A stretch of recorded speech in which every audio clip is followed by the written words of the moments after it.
The lockdown alarm had screamed at hour 0. By hour 4, the first cadet was already on the floor.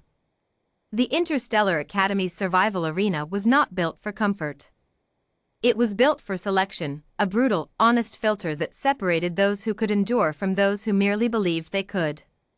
52 cadets from 27 worlds had entered the sealed dome 3 days ago, confident and bright-eyed.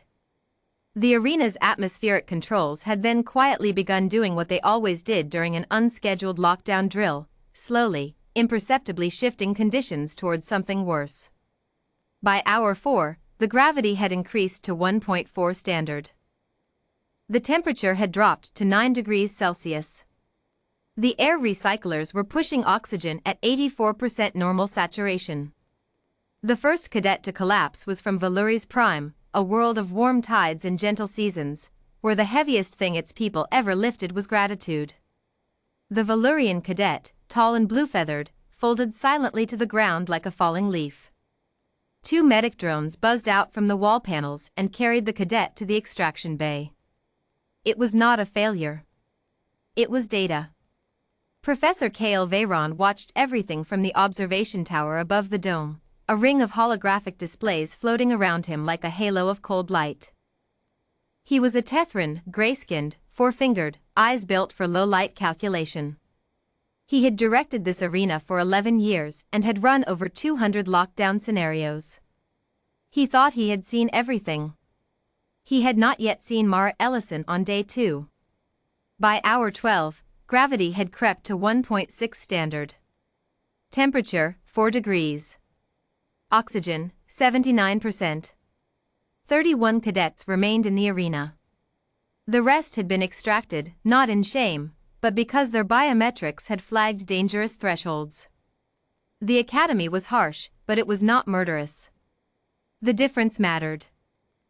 Professor Veyron walked the observation ring slowly, his hands folded behind his back, watching the survivors cluster together near the central heating pillar. Most had built a group, a sensible survival strategy. Shared body heat. Shared resources. Shared morale. The cadets from the mid-gravity worlds were doing well. The ones from high-pressure atmospheres were thriving by comparison to their peers. And then there was the human. Mara Ellison had not joined the cluster. She was in the far eastern quadrant of the dome, in the section designated Hazard Zone Delta, the area with the cracked flooring, the intermittent sparking electrical conduits, and the faint chemical smell from the coolant pipes that ran beneath. Every other cadet had instinctively avoided that section. Mara Ellison had walked directly into it, found a corner where 2 reinforced walls met at a right angle, and sat down. She was doing push-ups. Veyron leaned toward the display, frowning. He checked her biometrics. Heart rate, elevated but controlled. Core temperature, steady. Cortisol, present but not spiking. Oxygen absorption, efficient. He checked her homeworld classification. Earth. Designation, Deathworld Class 4. He had known, of course. It was in her file. But knowing a thing and seeing it were different experiences. He watched her finish her push-ups, stand, roll her shoulders, and begin performing what appeared to be a series of deliberate breathing exercises, slow inhale, controlled hold, long exhale. She was training her body to work on less oxygen. Consciously. Methodically. Veyron made a note. Hour 22. Gravity, 1.9 standard. Temperature, -2 degrees Celsius. Oxygen, 71%. 19 cadets remained. The central pillar group had thinned. 3 more Valurians had been extracted. A cadet from the Shin Collective, a species with 4 lungs and remarkable endurance, had been extracted when their secondary cardiac muscle began showing irregular rhythms. The cluster had become quieter. Movements were slower. Eyes were glassy. The cadets were burning through reserves faster than the arena was willing to replenish them. That was the point. The arena gave them enough to survive, but not enough to be comfortable. Comfort was a choice. Survival was a discipline. Mara Ellison had moved. She was now in the center of the hazard zone, and she had done something Veyron had not predicted in 11 years of observation. She had disassembled one of the sparking electrical conduits. Not damaged it. Not destroyed it. Dismantled it. With her hands, using the edge of a loose floor panel as a prying tool, working around the electrical pulses with a rhythm that suggested she was counting them, timing them, waiting for the gaps. She had stripped the conduit housing, redirected the wire bundle, and Veyron leaned closer, genuinely stunned, connected the wire to the coolant pipe's metal casing.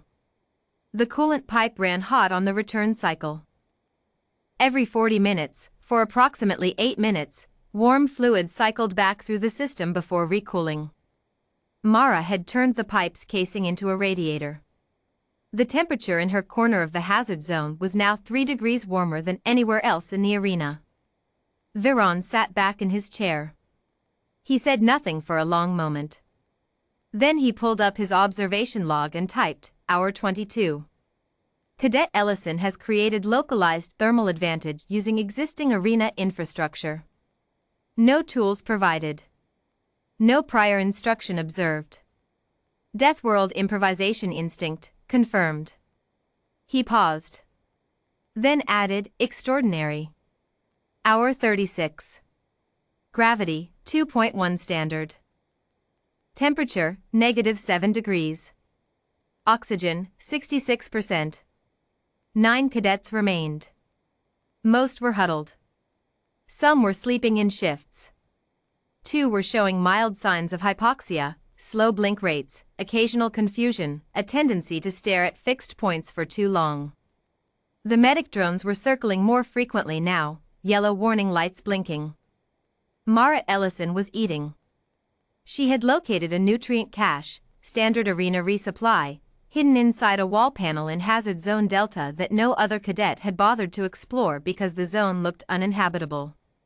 She had found it at hour 19. She had been rationing from it ever since, eating small portions at calculated intervals, never enough to spike her blood sugar, never so little that her muscles began consuming themselves. She had also, at some point in the last several hours, fashioned a crude insulating layer from the foam backing of a wall panel and wrapped it around her torso underneath her uniform jacket. Her biometrics were almost insulting in their steadiness. Heart rate, 68. Core temperature, 36.7 degrees Celsius. Cognitive response scores. The arena tested cadets' mental sharpness via periodic ambient puzzles embedded in the wall displays, were running at 91% of her baseline. For context, the next highest scoring cadet in the arena was at 53%. Veyron stood at the observation window now, no longer sitting. He had stopped making notes. He was simply watching. Hour 48. The final alarm sounded. The gravity returned to standard. The temperature rose. The oxygen recyclers flooded the dome with clean, rich air. The lights brightened. The lockdown was over. 1 cadet stood upright when the alarm sounded. 8 were extracted, unconscious or unresponsive, within the first 4 minutes, not dead, not even seriously harmed, but utterly spent, systems at minimum viable function, bodies that had given everything and had nothing left. Mara Ellison stood in the center of Hazard Zone Delta, arms loose at her sides, and looked up at the observation window. She could not see Veyron through the tinted glass. She was not looking at him specifically. She was just looking up the way, Veyron thought, a person looks at the sky after walking out of a dark room. Her expression was not triumphant. It was not relieved. It was present. Alert. Calm. The expression of someone who had been ready for what came next the entire time.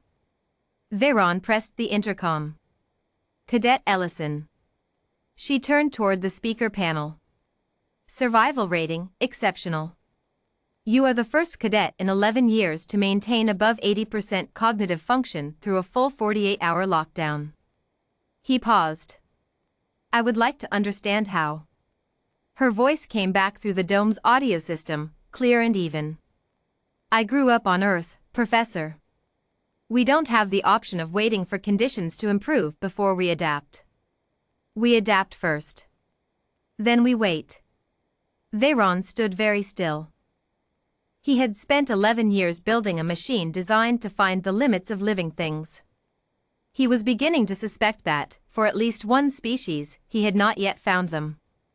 He pressed the intercom again. Report to debrief, cadet. And then, if you're willing, I would like you to help me redesign the Hour 50 protocol. There was a brief silence.